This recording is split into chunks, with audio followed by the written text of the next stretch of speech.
বন্ধুগণ, এয়ারটেল সিমে আপনি এমার্জেন্সি ব্যালেন্সটা কীভাবে নেবেন? অর্থাৎ খুব সহজে আপনি এমার্জেন্সি ব্যালেন্সটা নিতে পারেন এয়ারটেল এবং রবি সিমে।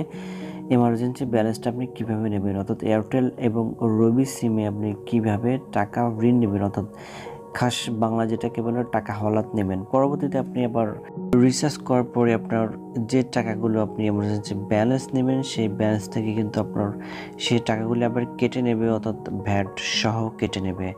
সো বন্ধুগণ, এমার্জেন্সি ব্যালেন্স নেওয়ার জন্য এয়ারটেল এমার্জেন্সি ব্যালেন্স নেওয়ার জন্য আপনাকে সর্বপ্রথম ডায়ালে যেতে হবে। ডায়ালে গিয়ে এখানে ডায়াল করতে হবে *141**0 বন্ধুগণ, এয়ারটেল সিমে এমার্জেন্সি ব্যালেন্স নেওয়ার জন্য আপনাকে *141*100 এই নাম্বারে কল করতে হবে। এই নাম্বারে কল করলেই আপনি কিন্তু এয়ারটেল সিমে এমার্জেন্সি ব্যালেন্সটা খুব সহজেই পেয়ে যাবেন।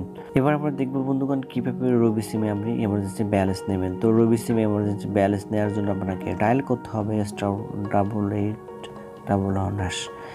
বন্ধুগণ, রবি সিমে এমার্জেন্সি ব্যালেন্স নেওয়ার জন্য আপনাকে ডায়াল করতে হবে *8811# এই নাম্বার ডায়াল করলে কিন্তু আপনি রবি সিমে আপনি খুব সহজেই এমার্জেন্সি ব্যালেন্সটা পেয়ে যাবেন। সো বন্ধুগণ, আজকে ছিল এটুকুই। যদি ভিডিওটি একটু উপকার আসে তাহলে অবশ্যই আমাদের চ্যানেলটিকে সাবস্ক্রাইব করে পাশে থাকবেন।